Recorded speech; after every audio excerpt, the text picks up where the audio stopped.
এই বাড়িতে আমি আর তুর্য ছাড়া আরো অনেকেই ছিল। দেখে মনে হচ্ছে এরা সবাই সার্ভেন্ট, কিন্তু এতগুলা মানুষ এখানে ছিল, তাহলে একটা মানুষও আমাকে বাঁচালো না কেন?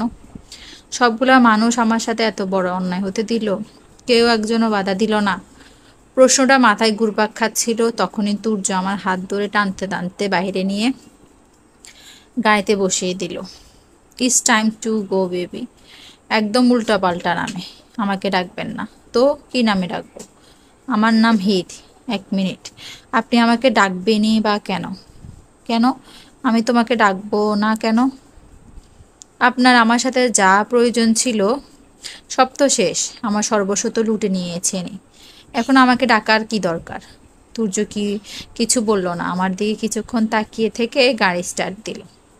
সূর্য আহমেদ চৌধুরী ওরফে রকস্টার সূর্য, বাংলাদেশের সিঙ্গিং সেকশনের উইথ আইকন। অল্প কয়েক বছরে নিজের গান গাওয়ার প্রতিভা দিয়ে জয় করে নিয়েছে সকলের মন। এমন না যে আমরা একে অপরকে চিনি, তবে ওনাকে চিনি না এমন মানুষ খুব কম আছে। মনে মনে সেই দিনটাকে ঘৃণা ভরে স্মরণ করছি, যেদিন আমি এই সূর্যর প্রথম দেখা হয়েছিল। প্রায় 15 দিন আগে মামাতো বোন রাহির সাথে একটা কনসার্টে গিয়ে এই মানুষরূপী পশুটার সাথে দেখা হয়েছিল। প্রথম দেখায় একবারের জন্য বুঝতে পারেনি লোকটা এতটা নীচ। বাইরের দিকে তাকিয়ে আছি, চোখ দিয়ে অনবরত পানি ঝরছে। হয়তো সূর্য কয়েকবার আমার দিকে ফিরে তাকিয়েছিল, কিন্তু আমার এই পশুর মুখের দেখার ইচ্ছে নেই। আমার বাড়ির ঠিক সামনে এসে গাড়িটা থামলো, তার মানে সবকিছু ফ্রি প্ল্যান ছিল। আমার সব তথ্য আগে থেকে নিয়েছে। গাড়ির দরজাটা খুলে এক ছুটে বাড়ির ভিতর ঢুকে পড়লাম। হয়তো পিছন থেকে দু একবার ডেকেও ছিল, কিন্তু তাতে আমার কিছু যায় আসে না। বাড়িতে ঢুকতে রাহি আটকে ধরলো। এত দেরি কেন? আর এটা কার শাড়ি? কি উত্তর দিব মাথায় কিছু আসছে না। কোনো রকম অসুস্থতার বাহানা বানিয়ে ঘরে এসে দরজা লাগিয়ে দিলাম। এখনো যেন আমার কষ্ট আর বাধা মানছে না। মরে যেতে ইচ্ছে করছে, নিজেকে অপবিত্র মনে হচ্ছে। গায়ে শাড়িটা টেনে খুলে আগুন লাগিয়ে দিলাম। কেন এই কাজটা করলাম জানি না, কিন্তু মনে হচ্ছে শাড়িটার জায়গায় সূর্যকে জ্বালাতে পারলে অনেক শান্তি পেতাম। ওয়াশরুমে গিয়ে ঝর্ণার নিচে বসে কাঁদছি আমি। আজকে আব্বু আম্মুর কথা ভীষণ মনে পড়ছে। আজ আব্বু বেঁচে থাকলে আমার মনে কষ্টটা একটু হলেও বুঝতো, সবটা তার সাথে শেয়ার করতে পারতাম। মামা মামি রাহি রায়ান সবাই অনেক ভালো, কিন্তু মা তো মাই হয়। রায়ানের কথা মনে পড়তে আরো জোরে কান্না পাচ্ছে। কি থেকে কি হয়ে গেল? মানুষটা আমাকে কত ভালোবাসে, আর আমি কি না? ছি, নিজের উপর নিজেরই ঘৃণা হচ্ছে। যদি রায়ান সবটা জানতে পারে তখন কি হবে? রায়ান কি আর আমাকে মেনে নেবে? হ্যাঁ, মেনে নেবে। রায়ান আমাকে অনেক ভালোবাসে, কিন্তু এটা তো রায়ানকে ঠকানো হবে। আমি কিভাবে রায়ানকে ঠকাবো? আর ভাবতেই পারছি না। কাঁদতে কাঁদতে হিচকি উঠতে গেছে। জানি না কত সময় ধরে এভাবে কাঁদছি আর বিচ্ছি। আর কিছুক্ষণ ভিজার খুব ইচ্ছে হচ্ছে।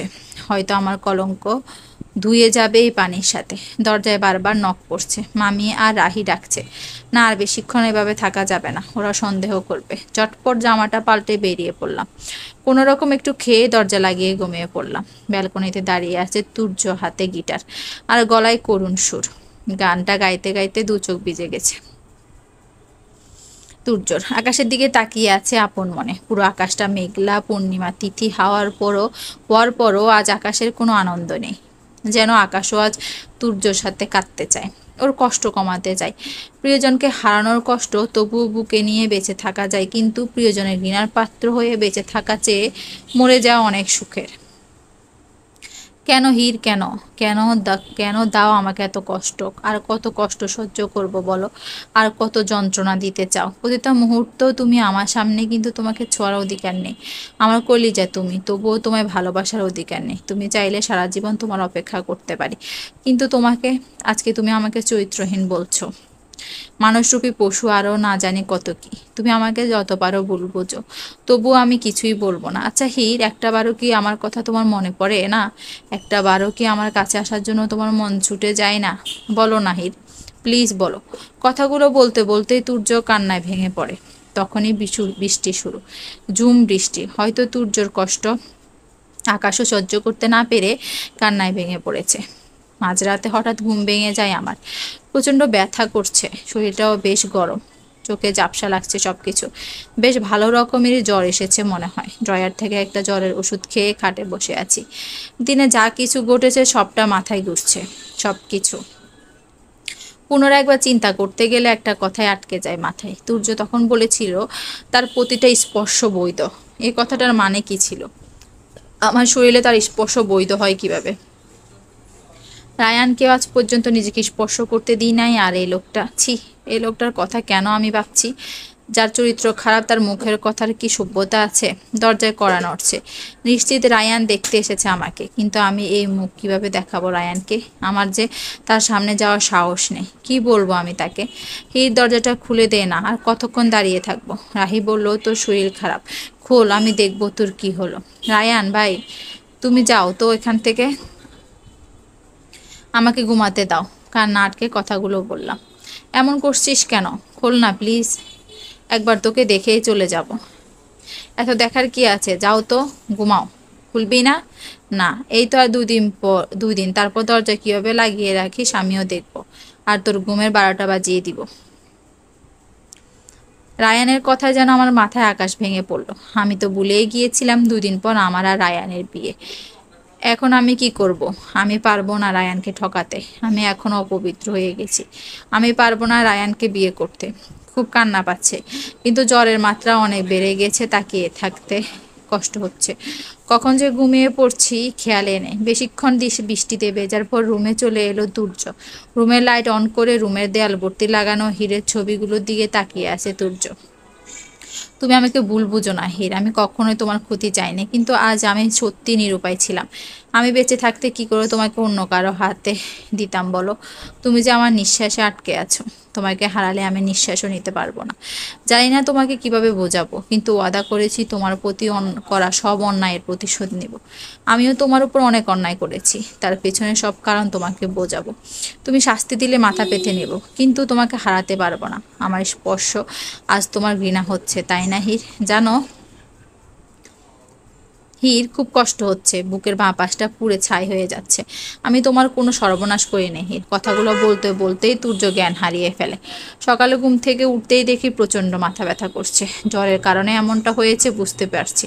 ফ্রেশ হয়ে রুম থেকে বের হতেই জানতে পারলাম বিয়েটা পিছিয়ে দিচ্ছে, কারণ রায়ান ভাইয়ার জরুরি ভিত্তিতে ঢাকার বাইরে যেতে হয়েছে অফিসের কাজে।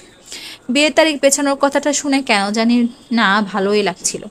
যাক, অন্তত আরও কিছুদিন সময় পেলাম বিয়েটা কীভাবে ভাঙবো সেটা ভাবার। তুর্য সকালে ওর ম্যানেজারের হসপিটালে নিয়ে যায়। 3 দিন তুর্য হাসপাতালে ভর্তি থেকে বাসায় এসে কাউকে ফোন করলো। হীর কোথায়? কেমন আছো এখন? কেমন আছে এখন? আমি নিরুপায় ছিলাম, জানি আমার অপরাধ ক্ষমার যোগ্য নয়, কিন্তু হীরকে বাঁচানোর জন্য আমি সব করতে পারি। আমি দেখছি ব্যাপারটা।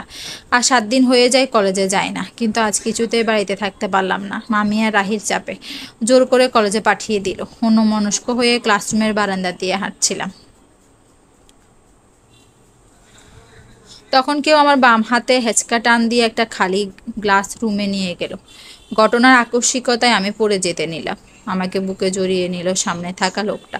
লোকটা আমাকে এত শক্ত করে ধরে রেখেছে যে আমার নাক বন্ধ হয়ে রয়েছে, নিঃশ্বাস নিতে কষ্ট হচ্ছে। কোনো উপায় না পেয়ে শরীরে যত শক্তি ছিল সব দিয়ে ধাক্কা দিয়ে সামনে থাকা লোকটাকে সরিয়ে ঠাস করে গালে একটা চড় বসিয়ে দিলাম। সামনে লোকটাকে দেখে আমার হাত পা কাঁপা শুরু হয়ে গেল। তুর্য আমার সামনে দাঁড়িয়ে আছে অগ্নিচক্ষু নিয়ে, যেন এক্ষুনি চোখ থেকে আগুন বের হবে আর আমি জ্বলে যাব। চলবে। গল্পের প্রথম পর্ব পড়ে পুরো গল্পটা সম্পর্কে ধারণা পাওয়াটা কষ্টকর। কয়েকটা পর্ব অপেক্ষা করলে সবটাই জানতে পারবেন। ভুল ত্রুটি ক্ষমার চোখে দেখবেন। ধন্যবাদ everyone, please subscribe my channel, please please please. আসসালামু আলাইকুম।